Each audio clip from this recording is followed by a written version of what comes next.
ಕುಡಿಯೋ ನೀರಿನ ಸಮಸ್ಯೆ ಆಗಿದೆ. ಒಳಚರಂಡಿ ವ್ಯವಸ್ಥೆ ಇಲ್ಲ, ಕಸ ವಿಲೇವಾರಿ ಸ್ಥಳನೇ ಇಲ್ಲ. ಕಾಂಗ್ರೆಸ್ ಪಕ್ಷದ ಕಿಸ್ತಿನ್ ಸಿಪಾಯಿ ಅಂತ ಹೇಳ್ತಾರೆ, ಆದ್ರೆ ಕಾಂಗ್ರೆಸ್ ಪಕ್ಷ ತಂದಿರುವಂತ ರೈತ ಅಂದ್ಮೇಲೆ ಇಡೀ ಇಂಡಿಯಾಕ್ಕೆ ಒಬ್ಬ ಯೋಧ, ಇಡೀ ಇಂಡಿಯಾಕ್ಕೆ ಯೋಧ. ಅದೇ ತರ ಒಬ್ಬ ರೈತ ಇಡೀ ಇಂಡಿಯಾಕ್ಕೆ, ರಾಜ್ಯಕ್ಕೆ ರೈತನಾಗಿರ್ತಾನೆ ಹೊರತು ಒಂದು ತಾಲೂಕಿಗೆ, ಒಂದು ಗ್ರಾಮಕ್ಕೆ ಸೀಮಿತವಾಗಿರಲ್ಲ. ಎಲ್ಲ ರಾಜಕಾರಣಿಗಳು ಬರೋದು ದುಡ್ಡು ಮಾಡೋದಿಕ್ಕೆ, ರೈತರನ್ನ ಮನೆ ಹಾಳು ಮಾಡೋದಿಕ್ಕೆ. ಕಾಂಗ್ರೆಸ್ ಪ್ರಶ್ನೆ, JDS ಪ್ರಶ್ನೆ, ಬಿಜೆಪಿನೂ ಪ್ರಶ್ನೆ. ಬಿಡದಿ ಟೌನ್ಶಿಪ್ಗಾಗಿ ರೈತರ ಭೂಮಿಯನ್ನು ವಶಪಡಿಸಿಕೊಳ್ಳುವುದನ್ನು ವಿರೋಧಿಸಿ ರೈತರು ಹೋರಾಟ ಮಾಡ್ತಾ ಇದ್ದಾರೆ. ಉತ್ತರ ಕರ್ನಾಟಕದಿಂದ, ಬಿಜಾಪುರದಿಂದ, ರಾಯಚೂರಿನಿಂದ ಬಂದಿದ್ದಾರೆ. ನಮ್ಮ ಪ್ರದೇಶದಲ್ಲಿ ಭೂಮಿ ವಶಪಡಿಸಿಕೊಂಡಾಗ ನಮಗೇನು ಸಿಕ್ಕಿತು, ನಾವೇನು ಸಂಕಟ ಪಡ್ತಾ ಇದ್ದೇವೆ, ಅಂತ ಸಂಕಟ ನೀವು ಪಡಬೇಕಾಗಿಲ್ಲ ಅಂತ ಹೇಳಲಿಕ್ಕೆ ಬಂದಿದ್ದಾರೆ. ಬಿಡದಿಯ ಸರ್ಕಲ್ನಿಂದ ಬೈರಮಂಗಳದವರೆಗೆ ಸುಮಾರು 5 ರಿಂದ 6 ಕಿಲೋಮೀಟರ್ ದೂರದ ಬೈಕ್ ರ್ಯಾಲಿ ರೈತರು ಸಾಗ್ತಾ ಇದ್ದಾರೆ. ಇಲ್ಲಿ ಕಾಣ್ತಾ ಇರುವುದು ಒಂದು ರಾಜಕೀಯ ಕೂಡ ಕಾಣ್ತಾ ಇದೆ. ಒಂದು ಕಡೆ DK ಶಿವಕುಮಾರ್ ಇದ್ದಾರೆ, ಇದನ್ನು ನಾನು ಮಾಡ್ತೇನೆ ಅಂತ ಹಠ ಹಿಡಿದ ತೋರಿಸ್ತಾ ಇದ್ದಾರೆ. ಇನ್ನೊಂದು ಕಡೆ HD ಕುಮಾರಸ್ವಾಮಿ ಇದ್ದಾರೆ, ಇದನ್ನು ನಾನು ಮಾಡಲಿಕ್ಕೆ ಬಿಡೋದಿಲ್ಲ ಅಂತ. ಒಂದು ದಿನ ಅವರ ಹೋರಾಟ, ಒಂದು ದಿನ ಇವರ ಹೋರಾಟ, ಎರಡೂ ಕಡೆ ಹೋರಾಟಗಳು ನಡೀತಾ ಇದ್ದಾವೆ. ನಿನ್ನೆ ಅಷ್ಟೇ HD ಕುಮಾರಸ್ವಾಮಿ ಅವರ ಪುತ್ರ ನಿಖಿಲ್ ಕುಮಾರಸ್ವಾಮಿ ಅವರು ಇಲ್ಲಿ ರ್ಯಾಲಿಯನ್ನು ನಡೆಸಿದರು. HDK ಮತ್ತು DKಶಿಯ ಮಧ್ಯದ ತಾಕಲಾಟದಲ್ಲಿ ರೈತರು ಇಲ್ಲಿ ಬಡವರಾಗ್ತಾರೋ ಅಥವಾ ಬಂಪರ್ ಹೊಡಿತಾರೋ ಅನ್ನೋದು ಕಾಯುವ ಪರಿಸ್ಥಿತಿ ಇದೆ. ಎಲ್ಲಿಂದ ಬಂದಿರೋದು? ಬಸವಣ್ಣ, ಹುಬ್ಬಳ್ಳಿ. ಏನು ಉದ್ದೇಶ ಏನು? ಒಳ್ಳೇದಾಗಬೇಕು ಎಲ್ಲರಿಗೆ, ಜನಕ್ಕೆ, ರೈತರಿಗೆಲ್ಲರಿಗೆ ಒಳ್ಳೇದಾಗ್ಲಿ ಅಂತ. ಬೆಂಗಳೂರನ್ನ ಯಾವ ಕಾರಣಕ್ಕೋಸ್ಕರ ಎಷ್ಟು ಅಭಿವೃದ್ಧಿ ಮಾಡ್ತಿದ್ರಿ? ಬೆಂಗಳೂರು ಜನಕ್ಕೆ ಉಸಿರಾಟಕ್ಕೆ ತೊಂದರೆ ಆಗಿದೆ. ಆಗಲೇ ಗ್ರೀನರಿ ಇಲ್ಲದೆ ಕುಡಿಯೋ ನೀರಿನ ಸಮಸ್ಯೆ ಆಗಿದೆ. ಒಳಚರಂಡಿ ವ್ಯವಸ್ಥೆ ಇಲ್ಲ, ಕಸ ವಿಲೇವಾರಿ ಸ್ಥಳನೇ ಇಲ್ಲ. ಈ ಥರ ಬೆಂಗಳೂರಿನ ಅಭಿವೃದ್ಧಿ ಆದರೆ ಅದು ಮುಂದೊಂದು ದಿನ ಸ್ಲಮ್ಮಾಗಿ ಕನ್ವರ್ಟ್ ಆಗುತ್ತೆ. ಅದಕ್ಕೆ ಅಭಿವೃದ್ಧಿಯ ಕಲ್ಪನೆ ವಿಕೇಂದ್ರೀಕರಣ ಇರಬೇಕು. ಕಾಂಗ್ರೆಸ್ ಪಕ್ಷದ ಕಿಸ್ತಿನ್ ಸಿಪಾಯಿ ಅಂತ ಹೇಳ್ತಾರೆ, ಆದರೆ ಕಾಂಗ್ರೆಸ್ ಪಕ್ಷ ತಂದಿರುವಂಥ ಭೂಸ್ವಾಧೀನ ಕಾಯ್ದೆ 2013ಕ್ಕೆ ಉಲ್ಲಂಘನೆ ಮಾಡಿ ತಗೊಳ್ತಾ ಇದ್ದಾರೆ. ಅಲ್ಲಿ 80% ಒಪ್ಪಿಗೆ ಬೇಕು, ಒಪ್ಪಿಗೆ ಇಲ್ಲ. ರೈತರು ವಿರೋಧ ಇದ್ದಾರೆ. ಫಲವತ್ತಾದ ಭೂಮಿ ತಗೋಬಾರ್ದು ಅಂತಿದೆ, ಫಲವತ್ತಾದ ಭೂಮಿನ ಕಿತ್ಕೊತಾ ಇದ್ದಾರೆ, ಪರಿಸರಕ್ಕೆ ಹಾನಿ ಆಗ್ತಾ ಇದೆ. ಅವರ ಪ್ರಕಾರ 80% ಜನ ಒಪ್ಕೊಂಡಿದ್ದಾರೆ, ಚೆಕ್ ಕೂಡ ತಗೊಳ್ತಾ ಇದ್ದಾರೆ. ಭಾಳ ಮುಗ್ಧ ಇರೋರು, ಅಸಹಾಯಕರಿರುವಂಥ 3 ಹಳ್ಳಿನ ಸ್ವಾಧೀನ ಮಾಡಿಸ್ಕೊಂಡು ಅವ್ರ ಮಾತು ಕೇಳೋರಿಗೆ ಚೆಕ್ ಕೊಟ್ಟಿದ್ದಾರೆ 7 ಜನಕ್ಕೆ. ಆದರೆ 100ಕ್ಕೆ 85 ಭಾಗಕ್ಕಿಂತ ಹೆಚ್ಚು ಜನ ವಿರೋಧ ಇದ್ದಾರೆ. ಯಾರಪ್ಪ ಪರವಾಗಿದ್ದಾರೆ ಅಂದರೆ 10 ಗುಂಟೆ 20 ಗುಂಟೆ 1 ಎಕರೆ ಇಟ್ಕೊಂಡಿರ್ತಾರೆ, ಬೆಂಗಳೂರು ನಗರದಲ್ಲಿ ವಾಸ ಇರ್ತಾರೆ. ಅಂಥವ್ರು ನಿಜವಾದ ವ್ಯವಸಾಯ ಮಾಡುವಂಥ ಭೂಮಿ 75% ಜನ ಇವತ್ತು ಇದ್ದಾರೆ. ಸರ್ಕಾರ 80% ಒಪ್ಪಿಗೆ ಕೊಟ್ಟಿದ್ರೆ ಬಿಡುಗಡೆ ಮಾಡಲಿ ಸರ್ವೆ ನಂಬರು ವ್ಯಕ್ತಿಗಳು ಯಾರು ಅಂತ. ನಾವು ಬಿಡುಗಡೆ ಮಾಡ್ತೀವಿ, ಒಪ್ಪಿಲ್ಲ, ರೈತರು ವಿರೋಧ ಇದೆ. ಬಿಡುಗಡೆ ಮಾಡುವ ಪ್ರಯತ್ನ ಇವರಿಗೆ ಆಗಲಿಲ್ಲ. ಬಾಯಿ ಮಾತಲ್ಲಿ ಅವರು ಕೂಡ ಬಾಯಿ ಮಾತಲ್ಲಿ ಹೇಳ್ತಾ ಇದ್ದಾರೆ, ನೀವು ಕೂಡ ಬಾಯಿ ಮಾತಲ್ಲಿ ನಾವು ಸ್ವತಂತ್ರ ಉದ್ಯಾನಕ್ಕೆ ಹೋಗ್ತೀವಿ, ಅಲ್ಲಿ ಸರ್ಕಾರ ಬಿಡುಗಡೆ ಮಾಡಲಿ, ನಾವು ಸಾರ್ವಜನಿಕವಾಗಿ ಯಾರು ಒಪ್ಪಲ್ಲ ಬಿಡುಗಡೆ ಮಾಡ್ತೀವಿ. ಇದು ಮತ್ತೊಂದು ಮಾತಿದೆ, ಇದು ರಾಜಕೀಯ ರೂಪ ಪಡ್ಕೊಳ್ತಾ ಇದೆ. DKಶಿ ಮತ್ತು HDK ಅವರ ತಾಕಲಾಟದಲ್ಲಿ ರೈತರು ಬಡವರಾಗ್ತಾ ಇದ್ದಾರೆ. ರಾಜಕೀಯ ಸಂಘರ್ಷ ಬೇರೆ ರೂಪ ಕಳ್ಕೊತಿದೆ. ರಾಜಕೀಯ ಎಲ್ಲ ಪಕ್ಷಗಳು ಕೂಡ ಭೂ ಸ್ವಾಧೀನ ಮೇಲೆ ಕಿತ್ಕೊಳ್ಳೋದ್ರೆ ಒಂದೇ ನಾಣ್ಯದ 2 ಮುಖಗಳು. ಆದರೆ ಇದು ರಾಜಕೀಯ ಬಣ್ಣ ಬೇಡ, ಇದು ರೈತ ಹೋರಾಟವಾಗಿ ರೂಪುಗೊಳ್ಬೇಕಾಯ್ತು. ರಾಜಕೀಯ ವ್ಯಕ್ತಿಗಳು, ರಾಜಕೀಯ ಪಕ್ಷಗಳು ಬೆಂಬಲ ಕೊಡಲಿ ಪ್ರಾಮಾಣಿಕವಾಗಿ. ಆದರೆ ಇದು ರೈತರ ಹೋರಾಟವಾಗಿ, ರೈತ ನೇತೃತ್ವದಲ್ಲಿ ಹೋರಾಟ ನಡೀತಿದೆ. ಇದು ರಾಜಕೀಯ ಸಂಘರ್ಷ ಆದರೆ ರೈತರಿಗೆ ತೊಂದರೆ ಆಗುತ್ತೆ. ನಮಗೆ ಬೇಕು, ನಮ್ಮ ಪೀಳಿಗೆಗೆ ಬೇಕು, ಮುಂದಿನ ಪೀಳಿಗೆಗೆ ಬೇಕು. ಭೂಮಿ ನಂಬ್ಕೊಂಡೆ ಸಾವಿರಾರು ಕುಟುಂಬ ಇವೆ.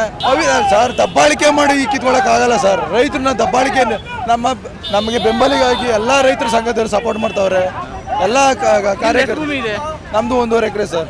1 ಎಕರೆ 2 ಎಕರೆ ಇದರೆಲ್ಲ ಕೊಡ್ತಾ ಇದ್ದಾರೆ ಅಂತ ಹೇಳ್ತಾರೆ. ಇಲ್ಲ ಸರ್, ಅವರೆಲ್ಲ ರಾಜಕೀಯದ ಬೆನ್ನೆಲುಬೆಲೆ ಇರ್ತಾರಲ್ಲ ಅಂಥವ್ರು ಮಾತ್ರ ಕೊಡ್ತಾರೆ. ಬೆಳೆ ನಿಮ್ದು ಏನು ಬೆಳೆ? ನಮ್ದು ತೆಂಗು ಹಾಕಿದ್ದೀನಿ ಸರ್, ಹೈನುಗಾರಿಕೆ ಮಾಡ್ತಾ ಇದ್ದೀನಿ.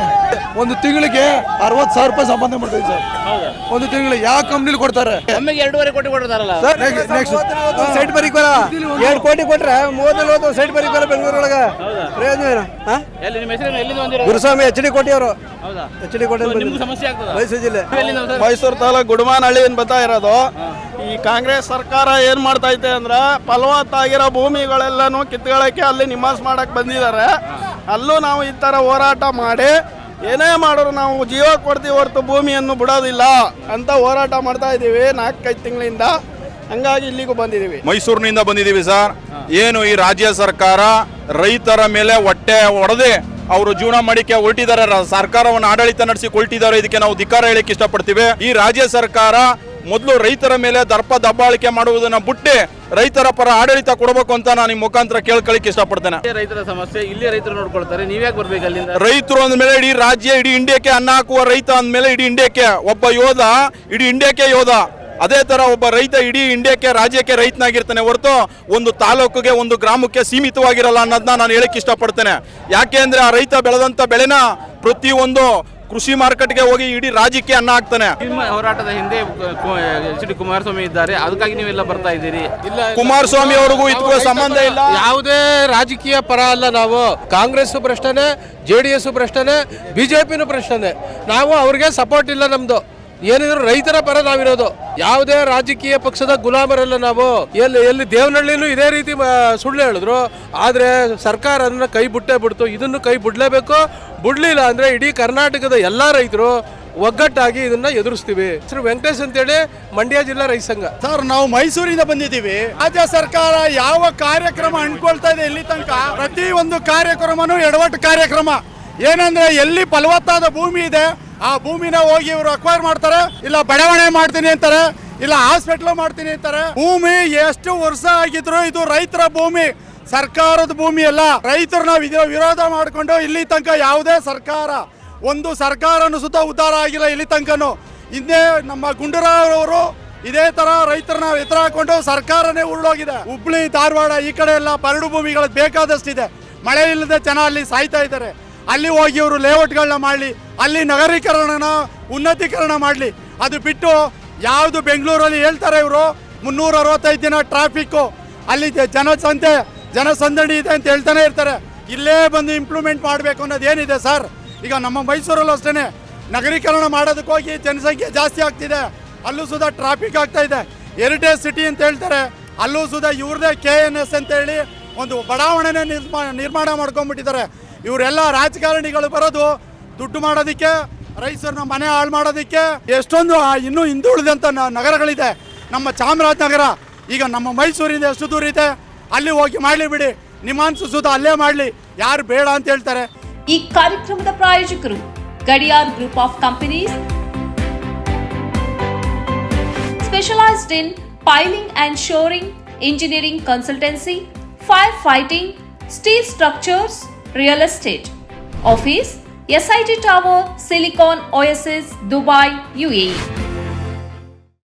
ಸ್ನೇಹಿತರೆ, ನಿಮ್ಮ ಅದ್ಭುತ ಬೆಂಬಲದಿಂದ ಸನ್ಮಾರ್ಗ ನ್ಯೂಸ್ ಚಾನೆಲ್ ಈಗ 2 ಲಕ್ಷ ಸಬ್ಸ್ಕ್ರೈಬರ್ಗಳನ್ನು ದಾಟಿದೆ. ಇದು ನಮ್ಮ ಯಶಸ್ಸಲ್ಲ, ಇದು ನಿಮ್ಮ ಯಶಸ್ಸು. ನಮ್ಮ ಮುಂದಿನ ಗುರಿ 4 ಲಕ್ಷ. ಇದು ಕಷ್ಟವಲ್ಲ.